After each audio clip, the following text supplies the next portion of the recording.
quand je rappelle que, ici, la gravité du meurtre, de faire couler le sang, c'est cet acte plus que blâmable, eh bien, je ne suis pas en train de lier le meurtre avec une conviction religieuse quelconque. Parce qu'aujourd'hui, on le sait toutes et tous, qu'on peut tuer au nom d'une religion, on peut tuer pour cause de jalousie, on peut tuer par cause de sentiments excessifs, on peut tuer pour diverses raisons.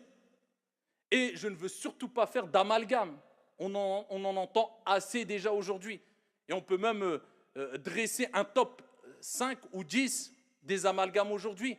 Parmi les plus belles qu'on a pu entendre ces derniers jours ou ces dernières semaines, parce qu'une personne a une trace sur le front, eh bien ici, il y a un risque potentiel. Non, ce n'est même pas un risque, c'est un signe d'extrémisme ou de radicalité ou d'intégrisme. Une trace sur le front. Parce qu'apparemment, d'après la personne qui a fait sa superbe expertise, les musulmans les musulmans intégristes frappent leur tête contre le sol quand ils prient. Donc, comme si on mettait des coups de tête sur le sol. Les musulmans, plusieurs fois dans la journée, donc vous savez très bien qu'une prière de 2 rak'at, 2 unités de prière, on va faire 2, 4 fois, on va se prosterner, donc multiplié par une journée, 24 heures, par une vie, c'est des milliers de fois. Donc, à force de se prosterner, puisqu'on met des coups de tête apparemment sur le sol, eh bien, on aurait des traces sur le front.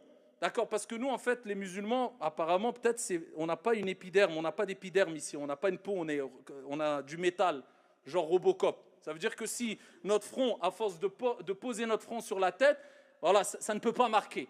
Par contre, les autres humains, si tu frottes un peu, là, le front, là, comme ça, tu as une tache rouge, c'est normal. Mais nous, non. Donc, si tu as une tache, parce que nous, parce qu'il y a des sensibilités différentes, il y a des peaux fragiles, il y a des peaux qui sont moins fragiles. Si tu as le risque, tu as le malheur d'avoir une tache sur le front, eh bien voilà, soit tu vas t'acheter du fond de teint, ou soit, eh bien voilà, ne t'étonne pas si on te taxe d'extrémiste.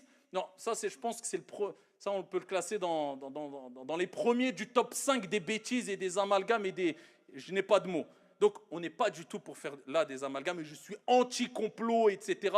Tout le monde me connaît. Mais par contre, des bêtises qui sont dites, et ces amalgames-là qui alimentent des discours extrémistes, ça, il y en a plein. Ça, il y en a plein, que ça soit sur la toile, et que ça, sans généraliser, bien sûr, mais il y en a plein, malheureusement. Alors, quand je parle de la gravité du meurtre, ce n'est pas que je suis en train de lier le meurtre à l'islam ou à une religion quelconque, car le meurtre se fait au nom de la bêtise et pas au nom d'une conviction quelconque ou d'une religion, c'est au nom de la bêtise, ni plus ni moins.